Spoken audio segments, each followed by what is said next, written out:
So, what's up mga ka-acid natin dyan? Andito naman si Cardo Talisay mga ka-acid. Sa mga ka-acid natin, shout out sa inyong lahat. Sa mga nagme-message sa akin sa messenger, yun, pasensya na kayo kung hindi ko kayo ganong nare-replyan. At saka yung iba naman nare-replyan ko kung hindi tayo busy. Yun mga ka-acid. Sa nagtatrabaho sa abroad, ingat kayo dyan lagi sa mga ka-acid natin sa nagtatrabaho sa abroad. So yan, medyo busy tayo mga ka-acid.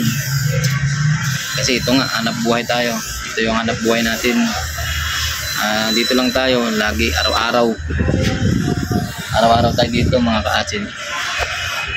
Araw-araw tayong trabaho. Yan, mga tinda natin, mga pasahan, yan na, payong, sari-sari na yan. Lahat na, tinitinda natin para sa, yan ang hanap buhay ko talaga eh. Kung ano-ano na. Lahat na yan mga ka-acid. Meron din ako mga walis. Ayan, mga walis. Walis tambo, walis tingting.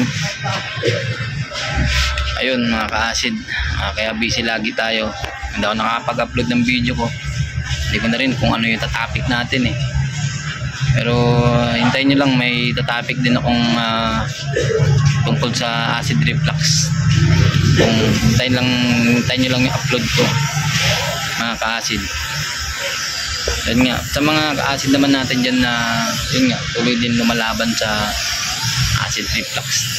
Huwag kayong ano nyo, may customer tayo. Ayan po, ano lang, 40 po. It's uncle. Ayan, may customer tayo mga ka-acid.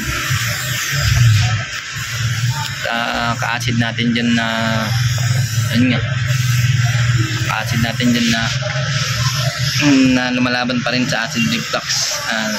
Natural lang kasi talaga lahat ng nararamdaman natin na yan. Yun na yan. Basta dire-diretso lang yung paggaling yan. Gagaling at gagaling din ganyan. Isipin nyo lang na ano, na lilipas din. Kanga sabi ni Diwata, lilipas din yan, sabi nga.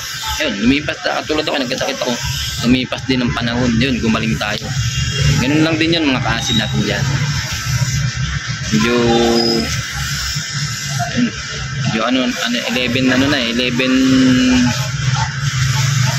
na 11 o'clock na ng umaga. Kaya medyo wala ng tao. Kanina medyo maraming dumadaan na tao dyan. Maraming dumadaan na tao. Ngayon medyo wala na mga ka-acid. Medyo malungkot tong palengke pagka ano, wala nang taong dumadaan. Maya medyo pag alauna ng hapon, wala na. Cellphone na lang tayo. Cellphone, po. Medyo ano, dito yung barbell ko eh. Dinala ko dito minsan, nag-ano ako dito. Nagdadumbbell ako dito. Ayun dumbbell ko. Yan dumbbell ko mga ka-acid. Meron po ganito po. Wala pong block, ganito lang. Wala. Apo. Yung mga ka-acid, may customer tayo. Kaso hindi bumili dahil walang block na zipper.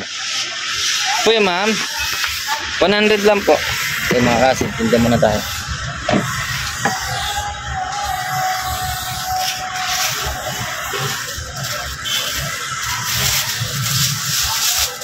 Thank you po. Ayan mga ka-acid, biyaya.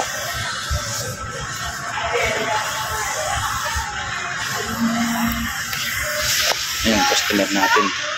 Bumili ng ano, baulilay, yung pangpatay ng lamok, nakalangaw.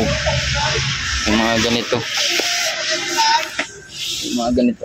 Ayan. So binili niya kanina. 100 pesos lang mga ka-acid.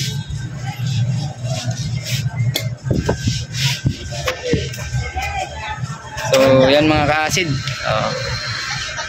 yun lang ang may ano ko muna, may pa-vlog ko mga ka-acid. Mag-ingat kayo dyan lagi mga ka-acid sa mga nahirapan dyan, sa unang-unang mga nahirapan sa mga acid reflux na yan, sa nahihirapan dyan. Dire-diretso lang paggaling yan. Hindi naman habang buhay yung sakit natin. at gagaling ka rin. Ganun yun mga ka-acid. Gagaling at gagaling. Ikaw yung nanonood na may acid reflux, gagaling ka rin. Okay mga ka-acid, ingat kayo lagi. God bless.